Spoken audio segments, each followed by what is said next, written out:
You know that feeling when you spend extra at the checkout, choosing organic because you want the best for your family? Yeah, me too.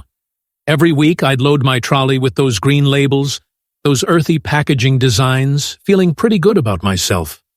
Trusted brands, premium prices, the promise of pure, chemical-free food grown the right way. But here's what nobody tells you at Woolies or Kohl's.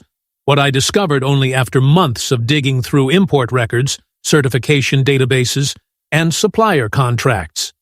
8 brands you probably have in your pantry right now aren't quite what they seem. And by the end of this, you'll understand why that organic premium you're paying might be funding something entirely different. I'm not here to tell you what to buy. I'm just a regular Australian who got curious, started reading labels properly, and couldn't believe what I found. This isn't about fear or conspiracy. It's about information you deserve to have before handing over your hard-earned dollars. Because when you're paying sometimes double or triple for organic, you should at least know what you're actually getting, right? So, let me tell you about Sarah.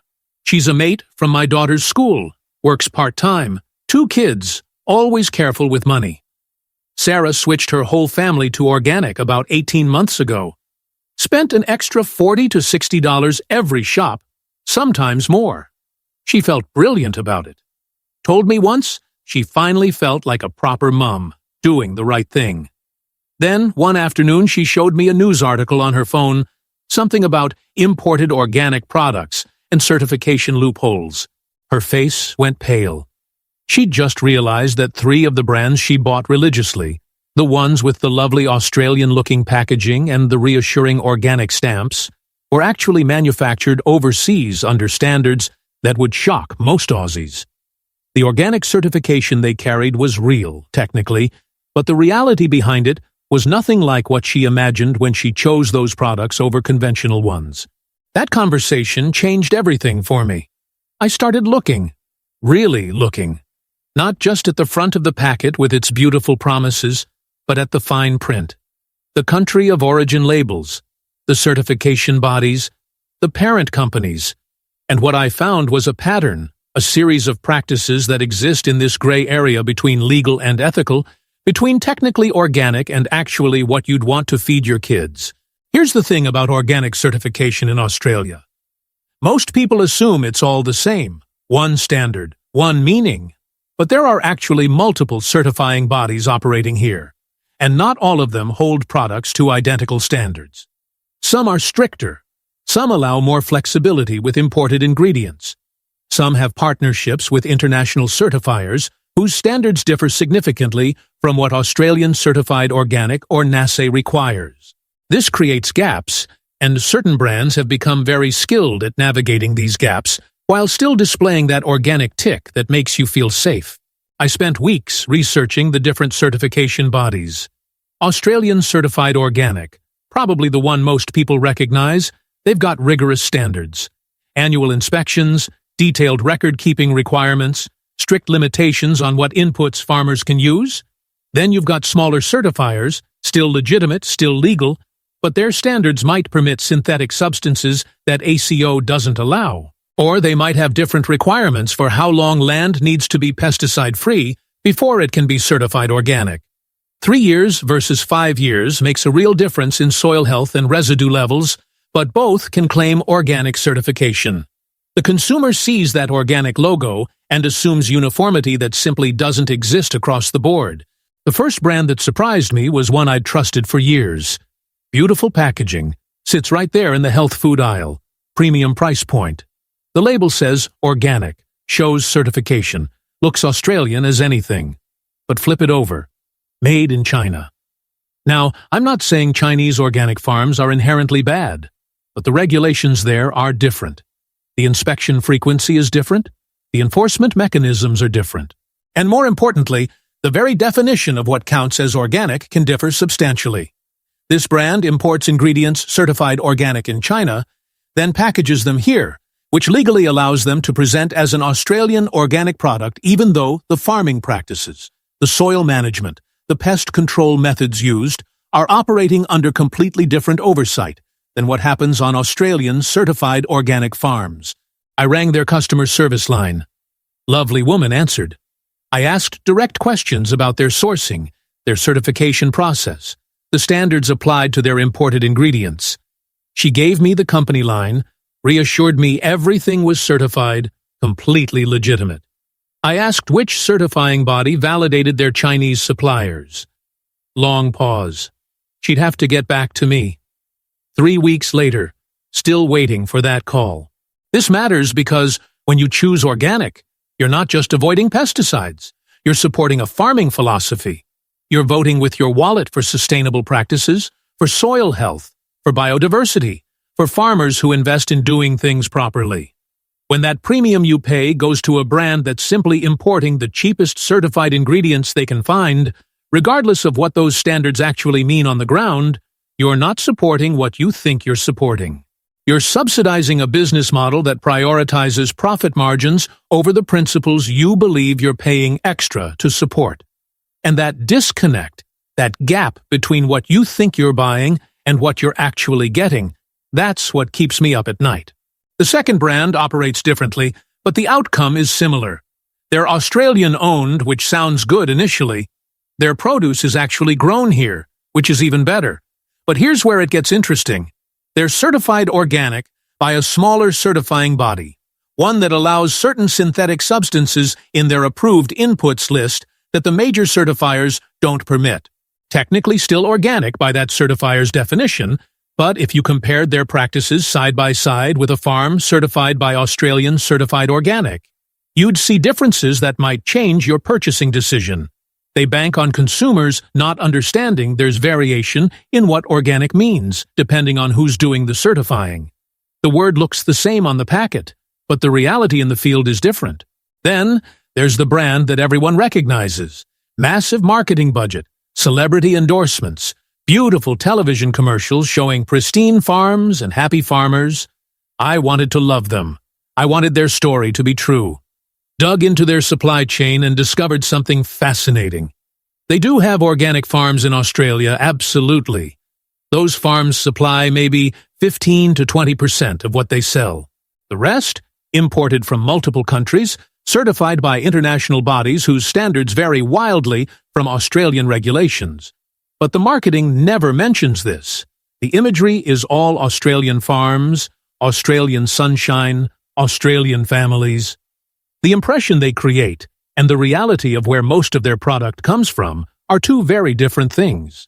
What bothered me most was finding this out only after months of paying their premium prices, believing I was supporting Australian organic farmers.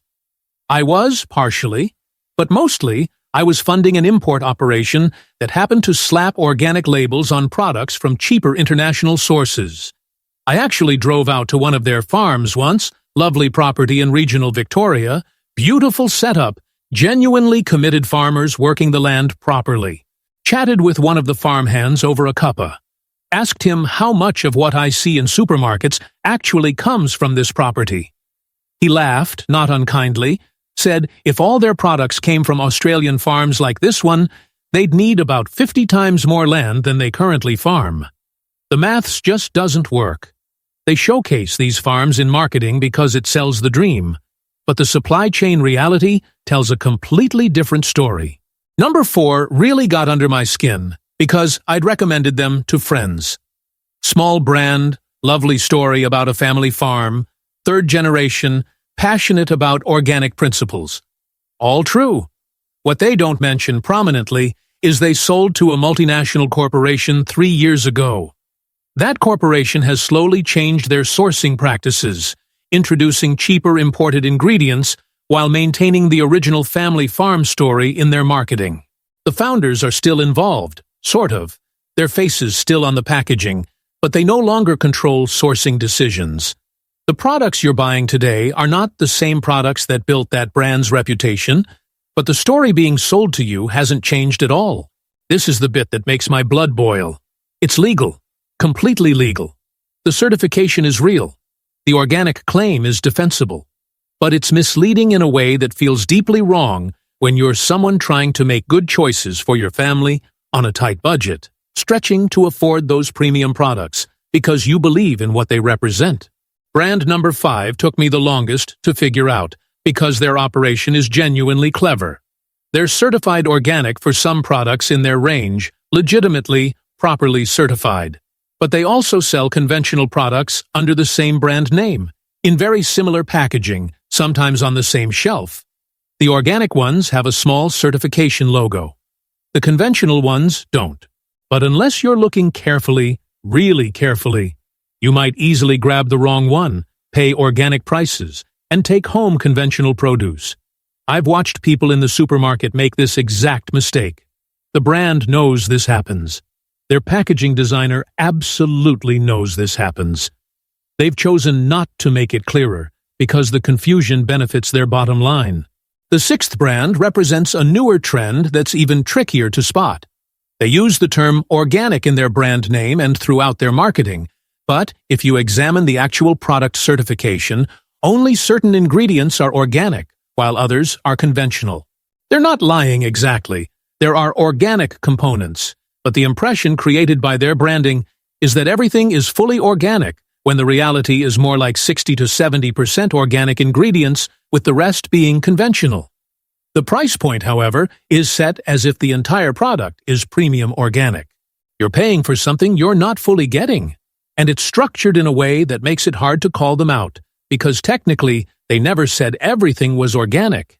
They just heavily implied it through every design choice and marketing message. Number 7 operates in the prepared foods category, which is where things get really murky. Their organic certification applies to maybe 3 or 4 core ingredients, but the product contains 15 or 20 ingredients total. The non-organic ones include preservatives, thickeners, flavor enhancers, things you probably wouldn't expect in something marketed as a natural organic product. When I asked them about this, the response was that organic certification standards allow certain non-organic ingredients when organic versions aren't commercially available. Technically true, but what they don't mention is that organic versions of most of these ingredients absolutely are available. They're just more expensive, and using conventional versions increases their profit margin. You're paying organic prices for what's essentially a hybrid product. I compared one of their products, a pasta sauce, against a genuinely fully organic alternative from a smaller brand. Both claimed organic certification. Both sat in the same aisle. The big brand version had organic tomatoes and organic basil, then conventional citric acid, conventional xanthan gum, conventional natural flavors, whatever those actually are. The smaller brand used organic everything, even sourcing organic thickeners and organic flavor components, which, yes, costs more and probably affects their profit margin. But when I'm paying $8.95 for a jar of pasta sauce specifically because it says organic on the label, I think I have a right to expect all the ingredients to be organic, not just the convenient ones. The big brand counted on me not reading the full ingredients list, not understanding that organic in the product name doesn't mean organic throughout the formula. The 8th brand might surprise you because they're genuinely organic, properly certified, transparent about their sourcing, everything you'd want. The problem is their pricing structure.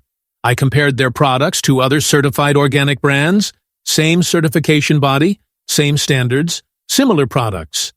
This brand charges 30 to 40% more with no additional value justification.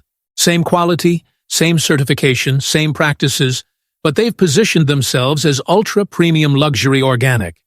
And people pay it believing they're getting something superior when they're actually just paying for marketing and packaging. It's not deceptive in the same way as the others, but it's still worth knowing when you're trying to make your grocery budget stretch. Here's what I learned through all of this. The organic food industry in Australia is worth billions of dollars annually and growing fast. That kind of money attracts exactly what you'd expect.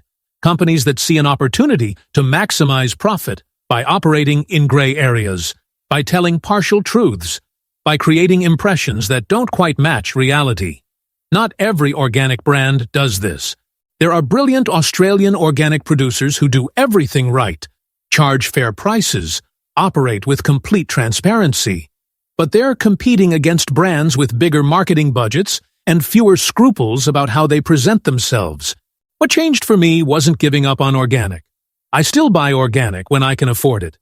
What changed was becoming a more informed consumer, reading every label properly, researching the certification bodies, checking country of origin, looking up parent companies, verifying claims.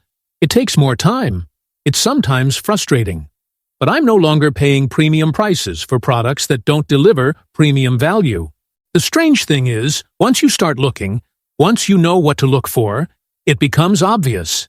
You start noticing the vague language, the carefully worded claims, the beautiful Australian imagery paired with made-in-China labels, the certification logos from bodies you've never heard of. You realize the organic aisle isn't quite the safe haven of pure, honest food you thought it was.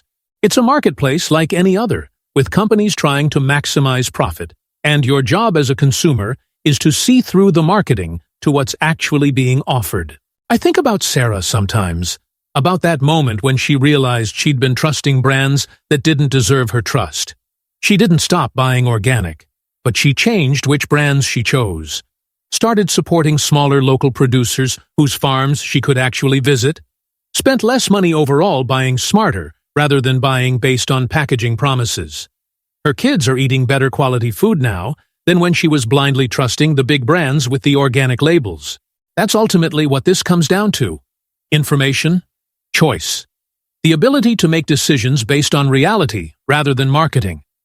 These 8 brands, and others like them, they rely on consumer confusion, on people not having time to dig deeper, on the trust that organic label creates. They're not breaking laws. They're just bending truth in ways that feel wrong when you're the person trying to do right by your family. So next time you're in the organic aisle, maybe take an extra minute. Read the fine print, check where it's made, look up the certifier, ask questions. Most importantly, remember that expensive doesn't always mean better, and organic on the label doesn't automatically mean what you think it means. Your money, your choice, but make it an informed one. Because at the end of the day, this isn't about being perfect. It's about being honest with ourselves about what we're actually buying when we pay those premium prices. And maybe, just maybe, if enough of us start asking these questions, start demanding real transparency, these brands might decide that honest marketing is better than clever marketing after all. The organic food you choose for your family matters. Just make sure you actually know what you're choosing.